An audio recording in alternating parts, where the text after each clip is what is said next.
पहला क्या है, रेडॉक्स अभिक्रिया। इसको हम कहते हैं उपचयन भी और अपचयन अभिक्रिया भी बोलते हैं। उपचयन और अपचयन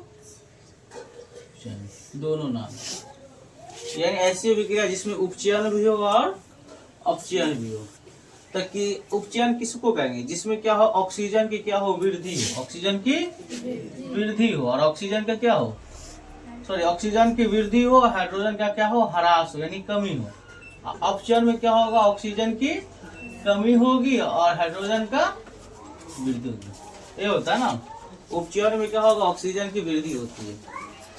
तो रेडॉक्स अभिक्रिया कहता है किसी अभिक्रिया में एक अभिकारक उपचयित, उपचयित का मतलब ऑक्सीजन की क्या हो, वृद्धि हो, तथा दूसरा अभिकारक क्या हो, अपचयित हो। इन अभिक्रियाओं को रेडॉक्स अभिक्रिया कहते हैं। सिंपल में कहेंगे ऐसी अभिक्रिया जिसमें उपचयन हो और अपचयन दोनों हो, उसे क्या बोलेंगे, रेडॉक्स अभिक्रिया बोलेंगे। जैसे Cu, ये कॉपर ऑक्साइड है, ये क्या है, हाइड्रोजन है। जब इसको हम गर्म किए तो देखिए इसमें यहाँ कॉपर में क्या जुड़ा, ऑक्सीजन हो गया ना, लेकिन जब ये गर्म किया गया है तो ये अभिक्रिया हुआ हाइड्रोजन से, तो यहाँ क्या हुआ, सिर्फ क्या आया, कॉपर। तो कॉपर से ये क्या, ऑक्सीजन क्या हुआ, हट गया, तो ये अपचयन है, उपचयन है, अरे ऑक्सीजन क्या हुआ, यहाँ से क्या हुआ, हट गया ना, तो उपचयन हो गया, अपचयन, अपचयन, तो ये क्या हो जाएगा, अपचयन। इसी में क्या था कि हाइड्रोजन में अब क्या क्या, ऑक्सीजन जुड़ गया, तो ये अपचयन या उपचयन, उपचयन, ठीक है। इसके बाद कहता है कि लोहे पर जंग लगना किसे कहते हैं।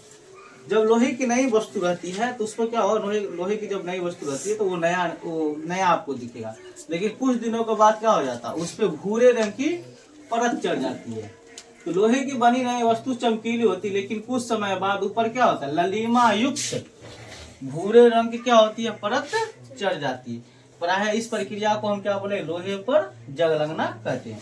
कभी कभी पूछे है कि लोहे को जंग से बचाने के लिए हम क्या करेंगे, दो उपाय को बताएं।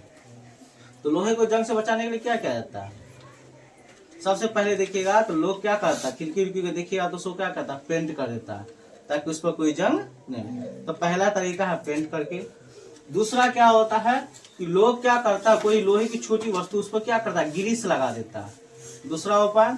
तीसरा उपाय क्या है कि लोहे पर क्या कहता है कि जस्तीकरण, यानी जस्ते की परत चढ़ा दी जाती है। जैसे साइकिल का हैंडल होता है तो हैंडल देखा कितना चमकीला होता है, तो वो जस्ते की परत होती है। नेक्स्ट क्वेश्चन है कि जस्तीकरण यानी गैल्वेनाइजेशन क्या है। तो लोहे की वस्तु को जंग लगने से बचाने के लिए उस पर किसकी परत चढ़ा दी जाती है, जस्ते की परत। तो कभी कभी ऑब्जेक्टिव पूछा कि गैल्वेनाइजेशन में किसकी परत चढ़ाई जाती है, तो किसकी चढ़ाई जाएगी, जस्ते की परत चढ़ा दी जाती है। यह प्रक्रिया को क्या बोलेंगे, जस्तीकरण, इंग्लिश में बोलते गैल्वेनाइजेशन कहलाता है। नेक्स्ट क्वेश्चन है संक्षारण से आप क्या समझते हैं, यानी कोरोजन। तो जब कोई धातु को अपने आसपास आम्ल, आर्द्रता आदि के संपर्क में आती है तो यह वस्तु क्या होती है, संक्षारित होती है। कोई वस्तु है, लोहे की कोई भी वस्तु है, उसको आप क्या कीजिए, बाहर छोड़ दीजिए। बाहर छोड़ने के बाद क्या होगा, तो आप देखिएगा कि इसको क्या होता है, पहले नया था वो धीरे धीरे क्या होता है, मिट्टी उसको क्या करता है, खा जाता है। तो वो कैसे खाता है, ये क्या करता है कि कोई वस्तु अपने आसपास का जो ऑक्सीजन हो गया, ह्यूमिडिटी यानी आर्द्रता है, उसके संपर्क में आती है और उसे क्या करता है, अभिक्रिया करवाता है। अभिक्रिया के बाद क्या होता है, वस्तु खुद ब खुद क्या होती है, खराब होने लगती है। ऐसी प्रक्रिया को हम क्या बोलेंगे, संक्षारण कहते हैं।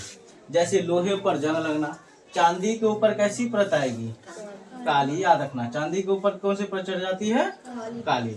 जैसे लोग काला चांदी का अंगूठी पर पहनता है ना, तो काला हो जाता है, तो वो क्या हो जाता है, संक्षारण हो जाती है। तांबे के ऊपर कौन सी परत चढ़ाई जाती है, हरी परत।